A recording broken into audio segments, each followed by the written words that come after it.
Hello, everyone.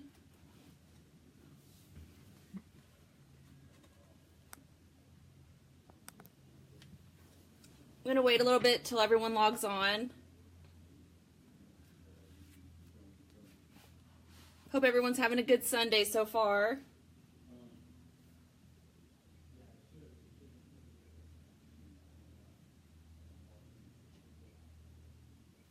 I want everyone to write where they are supporters from. What state or country are you writing from?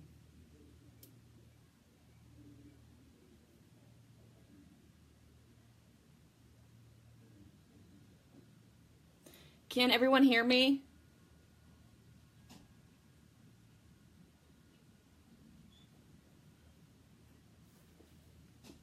Hello, Korea. That's awesome.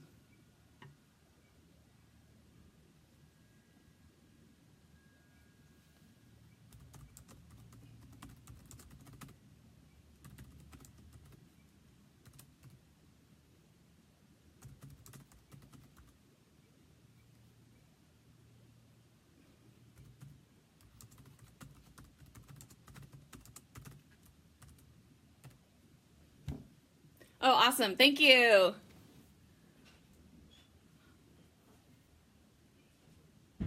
All right, Daniel is calling in any minute now, but I just wanted to go over a few things. I want to thank every single one of you guys for chiming in right now and listening and having the opportunity to speak to Daniel as well. This is really great, and I hope that we can start making this a weekly session with Daniel. I think that will be wonderful. He wants his voice heard. We all want his story to be told. We want each and every one of you guys to be able to be a part of this movement and freeing Daniel. So that's one of our main things that I wanted to do with this Facebook Live, is to get the whole Team Daniel back in focus and get a lot of pressure back onto the state and let them hear all of your guys' voices about this injustice that's happening in Oklahoma. And although it's happening in Oklahoma, we want everyone to know that this can happen to anyone at any time in any state. So we want to make sure that this doesn't happen, that this doesn't keep on happening. As of now, there's been over 2,000 exonerations that have happened already. And those aren't even the people that had the opportunity, that had family or friends or supporters that were anxiously and fighting for them, for their story to be heard and their voices to be told. So I want this opportunity for us to go over a few things, and then Daniel will be able to have opportunity to talk to you guys too. And if you guys have any questions, please write it on here. I see all of you guys that's chiming in right now, so we'll be able to have him answer some of your questions too. So a lot of people have asked, how can you donate? I'm sure a lot of the Team Daniel people will be on here listing the link. So go ahead and go on that link if you want to donate $1, $5, $10, any amount that's viable for you guys. Please do so. Every dollar goes towards Daniel's donation, towards his legal fund, and so this is going to help us further, either putting more money towards investigation, towards his attorney fee. This is not an easy, cheap thing when you fight for someone. Every resource amount is heavily being used extensively, so we really appreciate every donation possible. Also, please sign the petition. The petition is out there, and I'll also post it at the end of this Facebook Live, and that will give you guys the opportunity for your voices to be heard. Right now it's addressed to Governor Mary Fallin. I know that a lot of people are excited about her getting out of office, so she hasn't done anything. We've tried to reach out to her multiple times, and as of now, she still has not responded back to us. So that's probably out of the question. So I'm hoping the next runner-up for election will hopefully pay attention to what's happening in their own state. So also another huge Erica Fuchs just pointed out, overcoming a wrongful conviction can easily cost $1 million to overturn this. As some of you guys know, my dad spent a lot of his retirement money on Daniel's case, and for the trial that he was wrongfully convicted on, and that was close to almost $400,000. And so if you can only imagine what this will cost when we bring Daniel to retrial, how much more resources, how many more investigation that we'll have to do, also another attorney, hiring another attorney. So it's definitely going to cost. I can only say it's probably going to reach $1 million easily.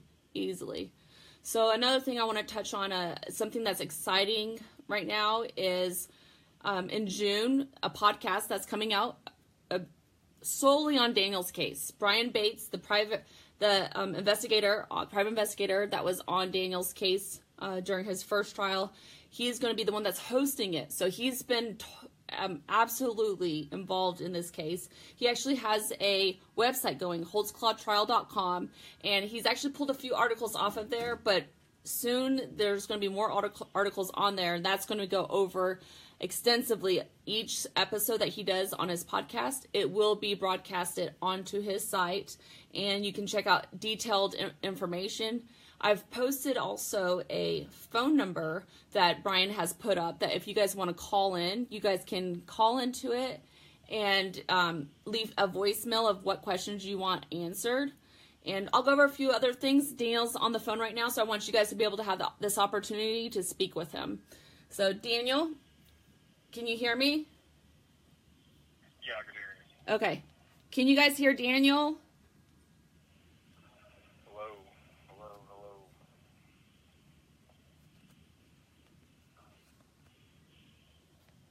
Let's see. So right now there's 135 people on right now.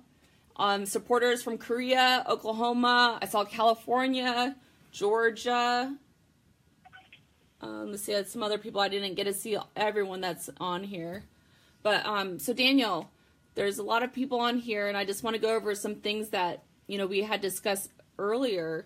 And what, now that you have a lot of people listening to you, what would you like them to hear? What would you like the most for everyone to know about your case? First of all, just probably want to start out just having a platform right now just to speak on Facebook. I just want to tell everyone thank you for joining in, giving me the opportunity to speak, be able to hear my voice. And I just want to tell all the supporters, friends, loved ones, family members, everyone, to thank you from the bottom of my heart. The letters you guys send is really encouraging.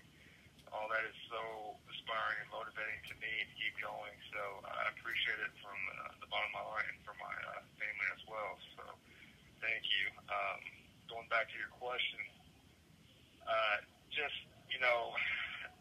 can't emphasize even more is about the media. The media plays so much into cases, and the media can dictate in society's eyes and the public's eyes that if a person's guilty or not. They script it up, they edit it, they chop it up the best they can to get ratings, but it's not the truth, it's not the facts. So I think a big part of why I was wrongfully convicted was because of the media and the ties between the media with the DA's office, the department's office, high politically figured people. So, I mean, it really dawns on me, and I watch, sitting here in prison, you get the basic channels, and I sit down and I watch some shows from here and there, and I see some cases, and it definitely dawns on me, and definitely I could relate to some of those cases because I understand how the media affects it, how much people perceive it, and then even talking to other inmates, they will chime in and say, well, their perspective on it too. So it's definitely something that needs to be changed, something that needs to be worked on, and that's one of my biggest plans is when I get out, whatever platform I have, I feel it's my opportunity and to give back to those people that are fighting for their lives in prison. And I'm going to do my best I can to be a spokesperson for them, to fight for them, and to make a change. If you guys want to start putting some questions there, I'll get those questions so Daniel can hear. So Daniel can answer some of those questions.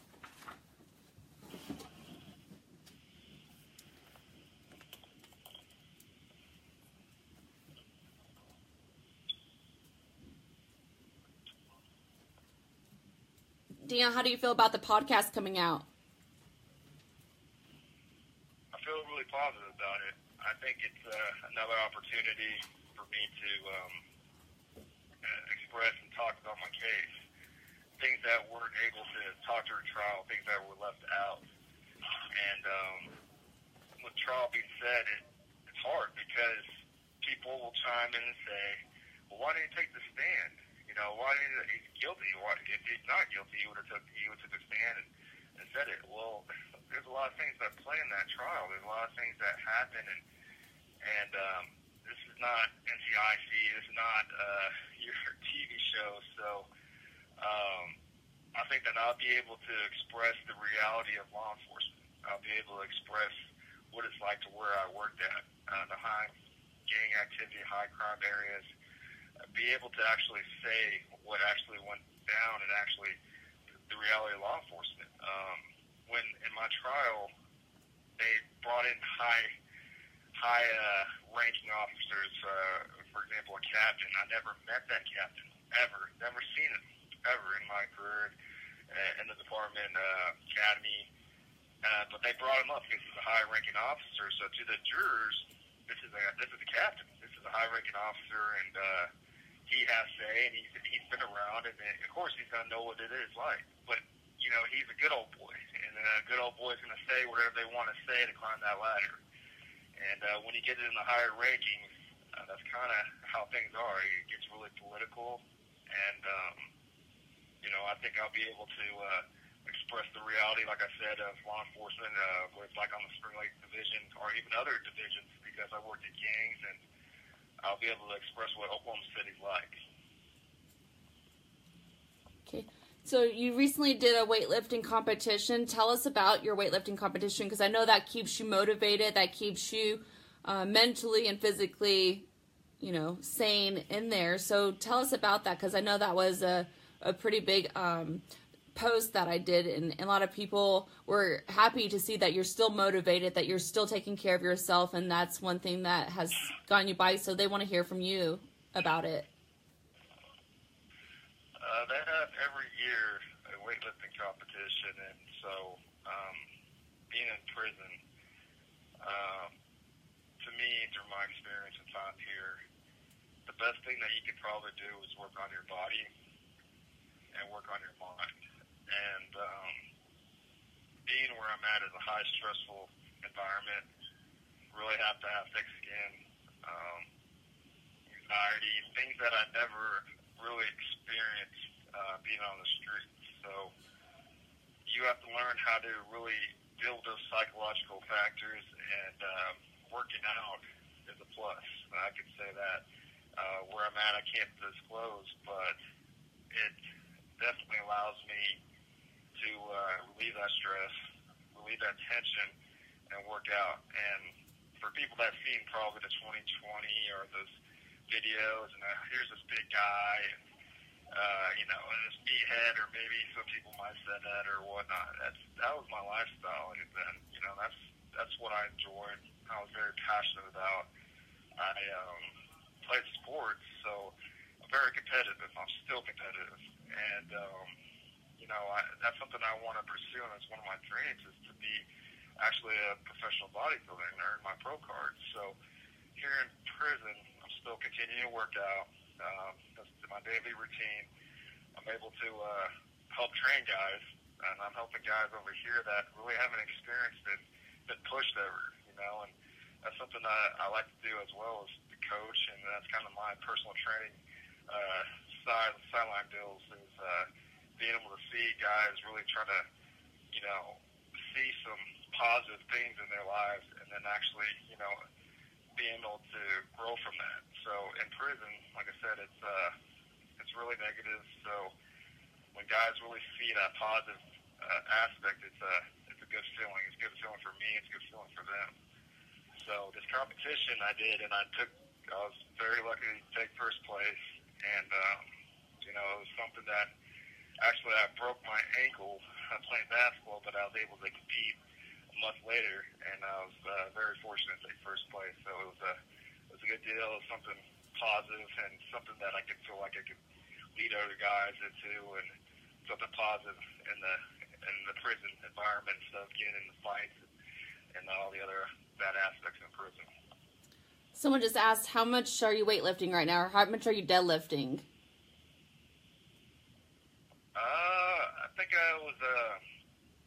I think actually yesterday I was trying to go for 615, and I got it almost all the way up, but I couldn't get it all the way, so I had to fail there. But I'm definitely trying to push myself each day. Are you training other inmates in there? Yeah, I am training other inmates. Like I said, it's for me, it's like personal training or coaching, and that's what I really kind of wanted to do too. So I see a lot of guys improve. A lot of guys are motivated, and they've never been really pushed in their lives, and they don't understand the value of really dedication or commitment. So that's something I'm able to kind of coach them alongside, and they can learn from that. I learn from them. They can learn from me, and I'm trying to do my best to try to help those guys out too. Okay. Another question someone had written, you know, after the verdict, you know, we all thought you were going to go home with us, and obviously that didn't happen. So a lot of people are wondering, what was your reaction after the verdict and when you were sent to prison? How was your aspect of that?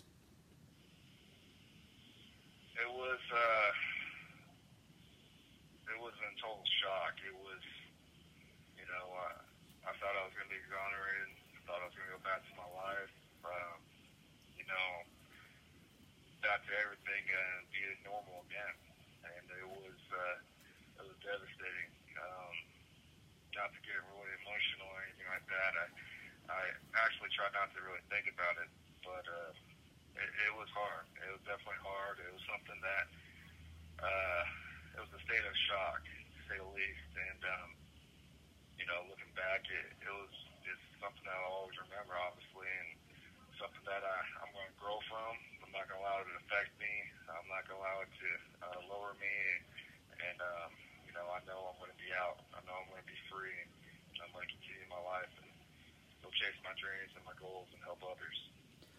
So, February 1st, 2017, that was when your appeal was filed, and today's April 24th, and we still have not heard anything from the state. How do you feel about that? It's extremely frustrating. I'm not going to sugarcoat it. I'm not going to hinder it in any way, but it really pisses me off, to be honest with you. And it's something that it's unfair. I feel like the secret hearing's going on. I'm not even able to attend. My lawyer's not able to attend. Everything's kept in the dark, not releasing it to the public. You know, these are things that it's unfair. It's you know, I definitely. You have 60 seconds remaining. Let me call you back. Okay, call back. Okay, so in the meantime, while Daniel calls back, he'll call back in just a few, probably just another minute. So I'll answer some more questions that I've seen on here. Did they do any DNA testing? Yes, they did. They've done a lot of DNA testing. There's actually right here, if you want to learn more about the DNA that was used inside Daniel's trial, that was actually misinterpreted to the jurors. You can learn more about it at holtzclawdnareport.com. It's 64 pages worth of 46 pages worth of great information. 6 forensic experts, including Peter Gill and several others, were actually on this. And I want to read this very last part of it too, because I think it's very important that a lot of people understand how important that this DNA information is and was used incorrectly by it. But we believe that Mr. Holtzclaw was deprived of his due process right to a fair trial because the state misused DNA evidence, a powerful form of forensic evidence. In trial, defense counsel did not correct crucial forensic science misrepresentations and omissions, such that the DNA evidence at the heart of the trial and lacking probative value was extremely prejudicial, corrupting the investigation of Mr. Holtzclaw and impacting the verdict. We believe that Mr. Holtzclaw's conviction should be overturned and he should be given a new trial. So that is something that they all concluded. And I feel like everyone should definitely read this, because that's something that that was used as the quote-unquote smoking gun. And as you guys know, there was no smoking gun. And to go a little bit more further detail on the DNA, they never checked for semen or saliva, yet Daniel was accused of sexual allegations, sexual assault, rape. Why would they not go further in testing for saliva or any other sort of DNA other than touch DNA, secondary transfer?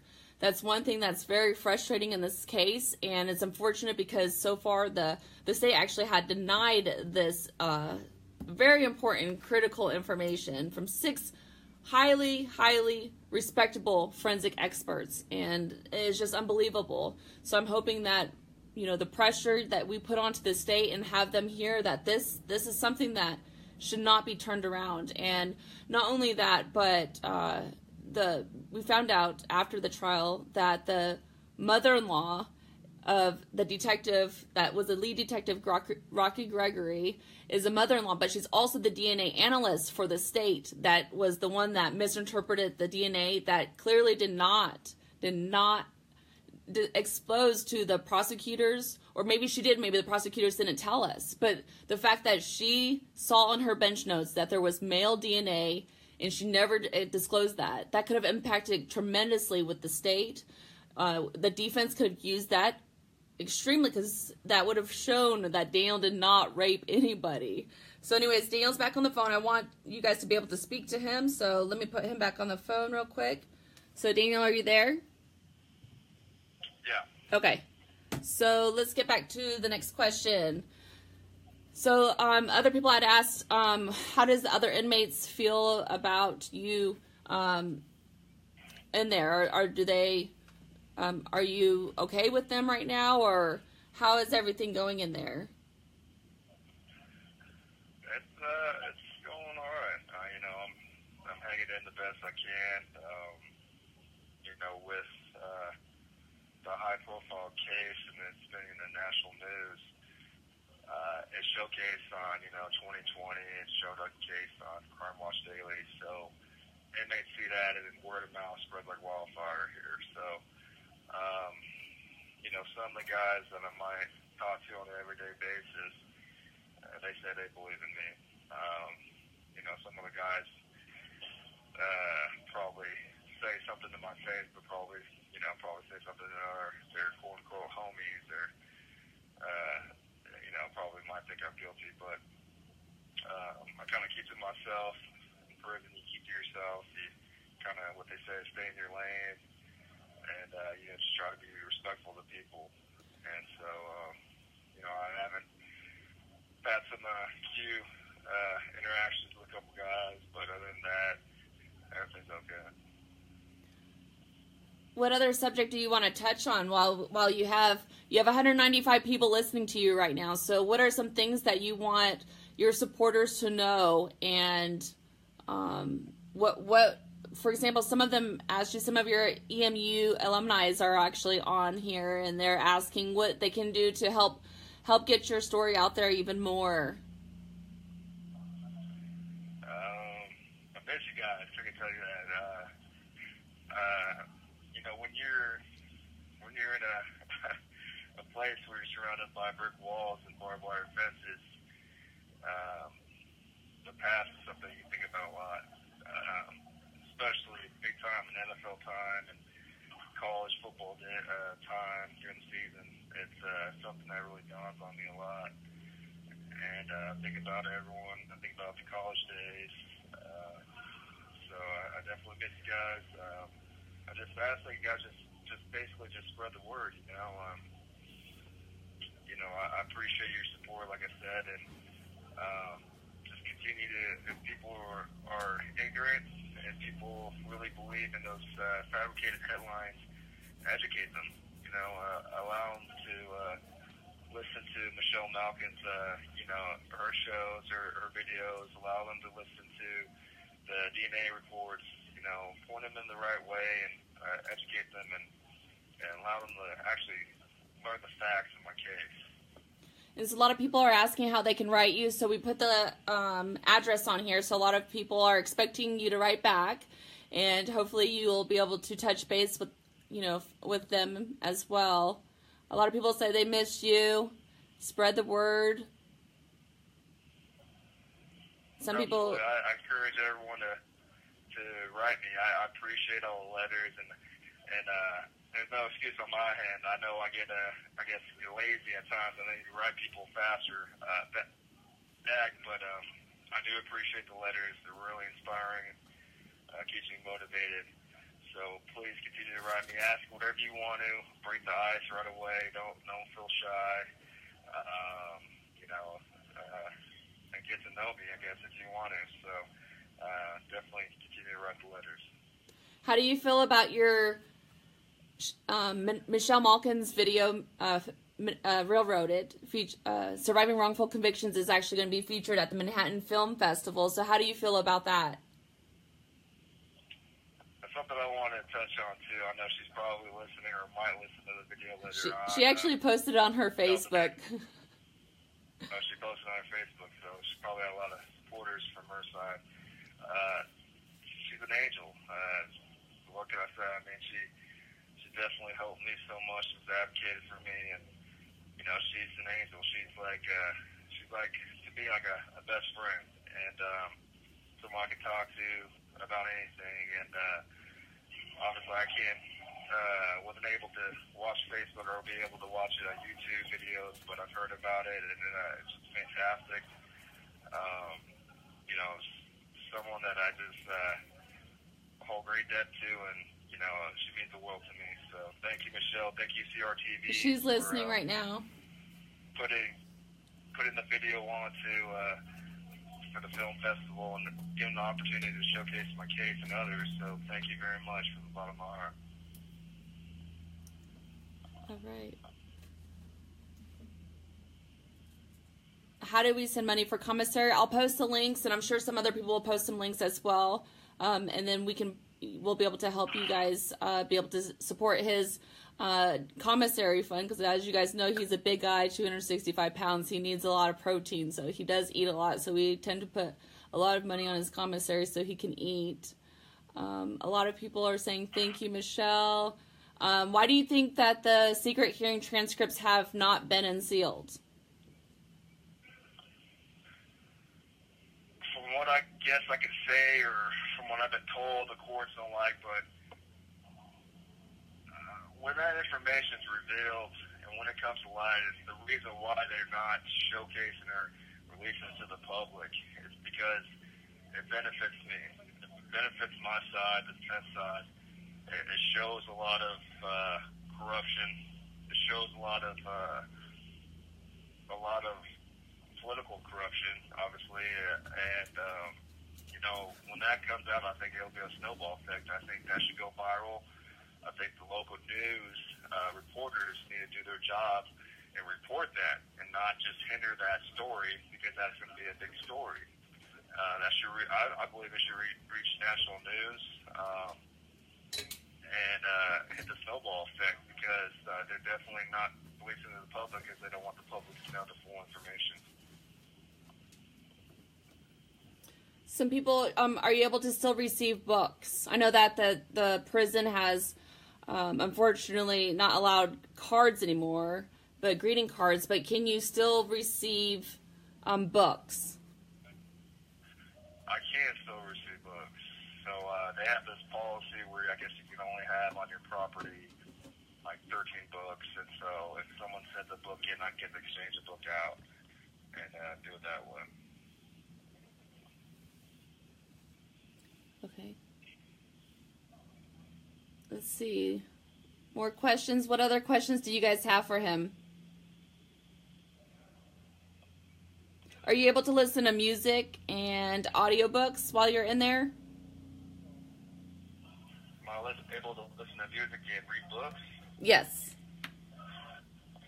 I am able to listen to music. They have probably about 4 or 5 months ago, they came out with a thing called GTL music, and it's they issued it every inmate a tablet, and so it's kind of like Pandora, I guess you could say, and stream music, and you can listen to it. So it definitely helps when I'm writing letters or getting ready to go work out. I try to listen to it and then start my day off.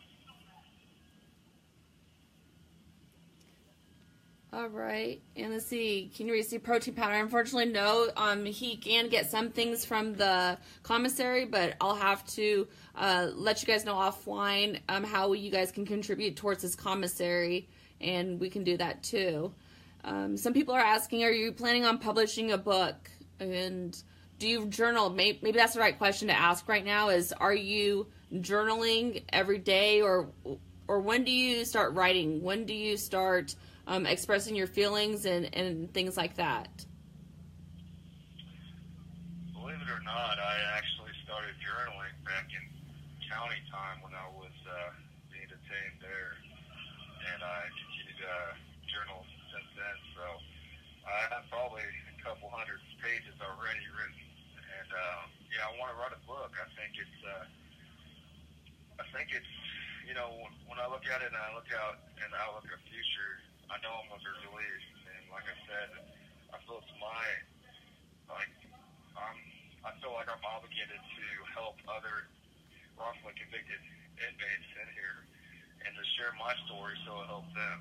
And so I want to get my story out. I want people to learn. I want to change, and whatever platform that might bring, I'm going to hit it full steam. I'm going to help the best I can. And I'm going to fight, even when I'm out. I'm going to fight for other guys, other women in the system, too. And do you want to start doing this on a weekly basis? A lot of people are asking right now when they can hear from you next. Again, it's going to get loud. Say that again. A lot of people are asking when will you want to do another Facebook Live?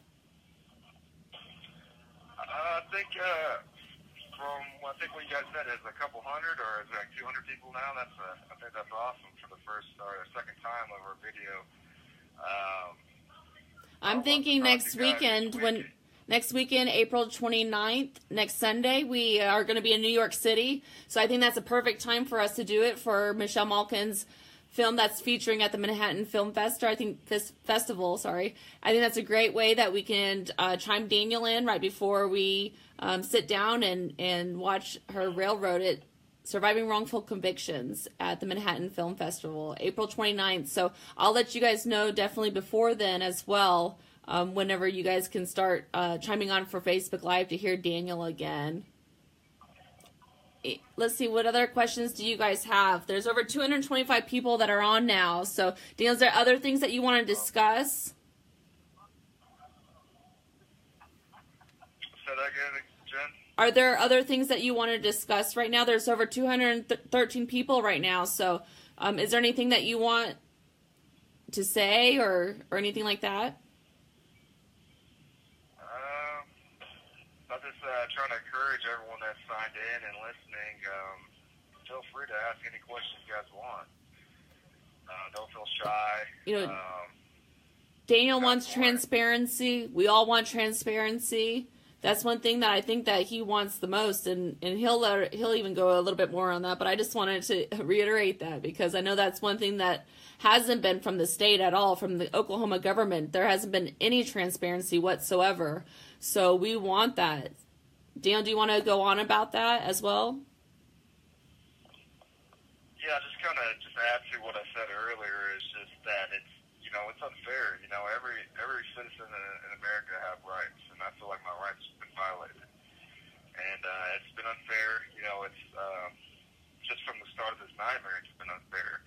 And so it's a lot of political nature comes involved, and it hinders a lot. It sidetracks things, and you know, I ask that if this kind of reaches, I pray that it reaches some kind of judge on the appeal panel to please look into my case. Don't look at and listen to the DA's office, because I know it's a small community, and I know people know each other, and I just ask that you look into the facts. I ask that you please look into the facts, and then make your own conclusion from that.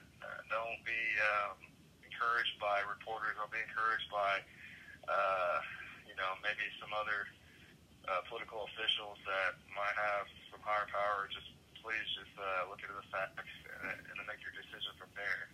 I think that so much involved in my case and my trial that definitely standpoints for a retrial, absolutely, for appeals.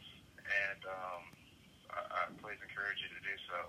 Another good question someone just wrote is, what have you learned so far on this journey? And I say journey because it has been a journey, but what have you learned so far as being wrongfully convicted and with the justice system? What are things that you would want to see in the near future for other people? But what would you like the most to be done? I think just as far as just being in the system, it's something that I thought I believed in, the judicial system, and it's a system that has failed me. I believe that it's you know, going to the academy and being taught what the department wants to teach you. It's like you're the trainee, and you kind of, they break you down and they build you up. So, you know, what I want to do in the future outlook is, whether speaking to a classroom, you know, college, you know, audience, or even going to academies, talking to the cadets, you know, being realistic with them, being able to actually tell them what's actually going on, what's the reality of law enforcement. Because when you're taught, like I said, you're taught what the department wants to teach you. Obviously, you learn a lot from the streets, but there's a lot of things that are left unsaid. And so the judicial system, yeah, it failed me. And I wish that, you know, down the road, when I do get out, that I can help make a change to that judicial system to help other wrongfully convicted people. So every Thursday, Michelle Malkin does a podcast radio show with Pat Campbell on the Pat Campbell Show. This is your opportunity to finally be able to say something to Pat Campbell. I don't think he's on right now, but here's your opportunity to tell him thank you. So I know you've been wanting to. So here's your opportunity to. Absolutely, Pat. I appreciate you being able to, like I said, my angel, Michelle, to be able to.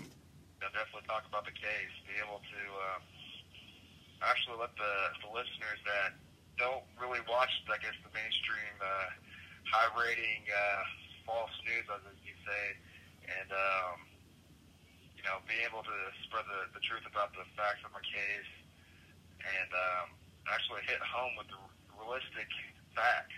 And so I appreciate you allowing her to get on every week and you know, advocate for me. So I definitely thank you. Yeah, thank you, Pat Campbell. I really appreciate it too. I know it's been really hard for us to get on the local media, channel 4, 5, and 9, to be able to be on there. But I'll let Danielle finish up. Actually, you have 60 seconds left, so I know we have a lot more questions to go through, and obviously we'll have a lot more Facebook Live to go. But Danielle, go ahead and speak to everyone.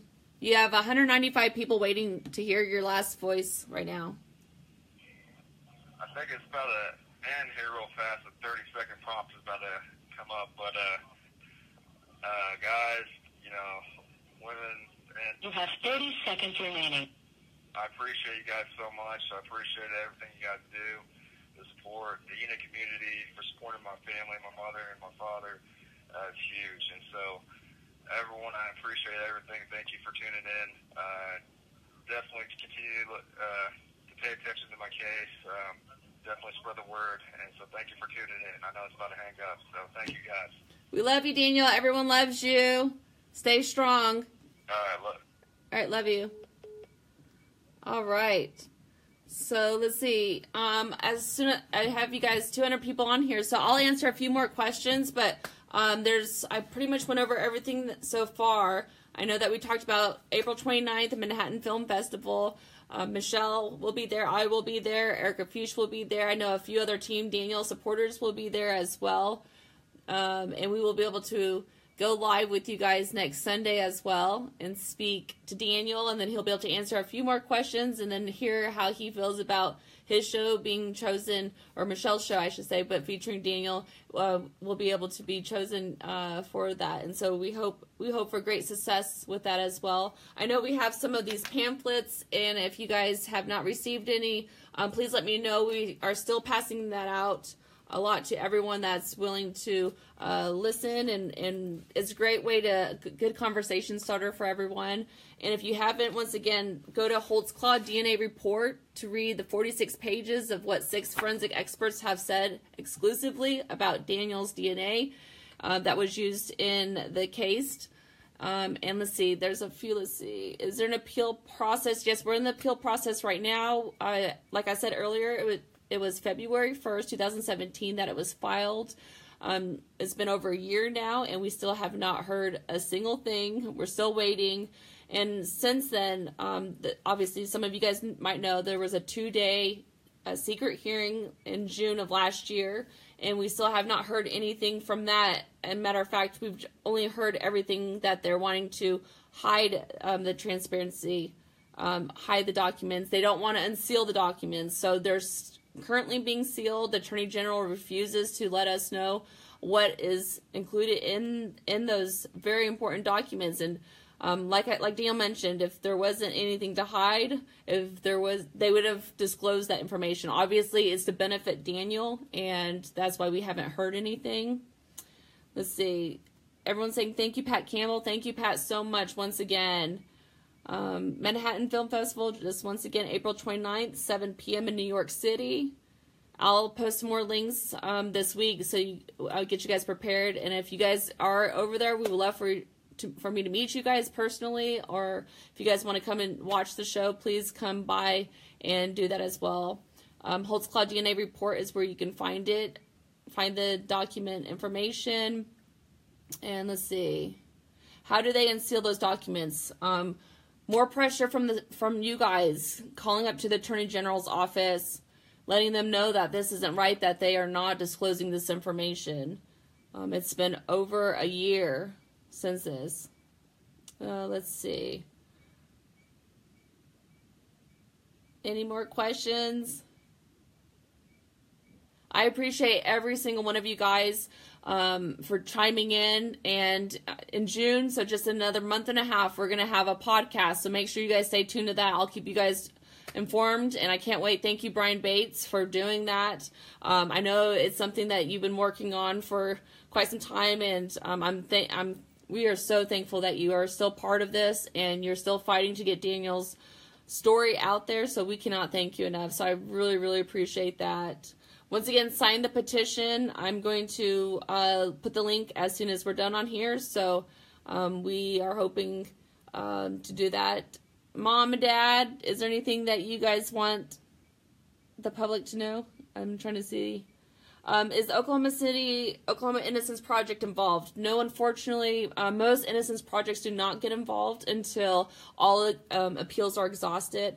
Right now, Daniel's on his first appeal. Most Innocence Projects, like I said, do not get involved until 10 to 15 years. I mean, to overturn a wrongful conviction usually takes between 10 to 15 years, and there's several appeals that have to happen in order for them to be involved. So I'm hoping that Daniel's will get a new retrial before that, and we don't have to wait 10 to 15 more years until we exhaust all appeals. I'm really, really hoping and praying that Daniel's story gets told, and the truth prevails, and we don't have to wait that long.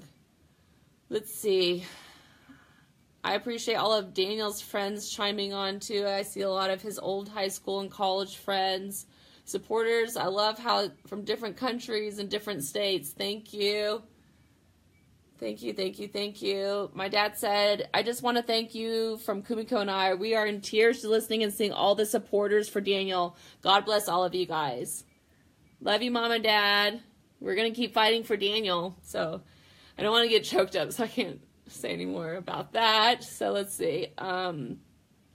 Yes, I believe he does deserve a full pardon. I truly believe that, and I think that maybe the next governor that steps in might get involved. So let's see who's going to. I saw that no one's running up for the district attorney, David Prater, so that's unfortunate because it sounds like he's going to be in office for another however many years.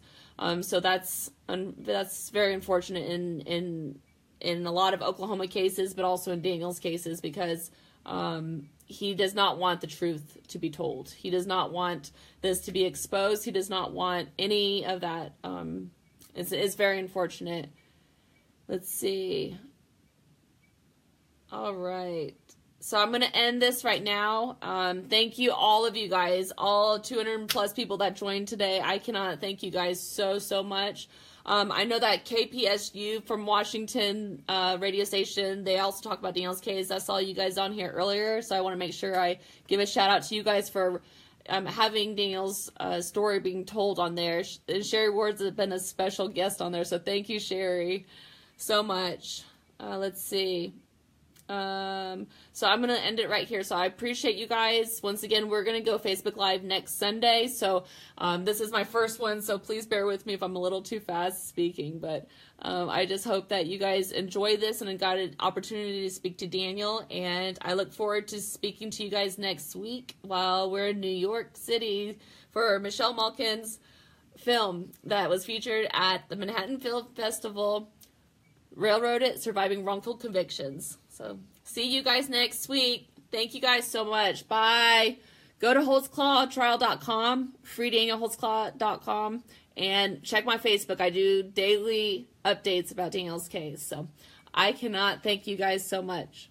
Thank you again also. Don't want to hang up this this Facebook Live. Thank you, Michelle Malkin, for everything that you've been doing. You have been, like Daniel said, his angel, but you've also been my angel and our family's angel. So, it gets a little teary-eyed just talking about it, but we could not be as far as we are without you. So I'm excited to see you next week in New York. So thank you guys so much. Love you guys. Bye-bye.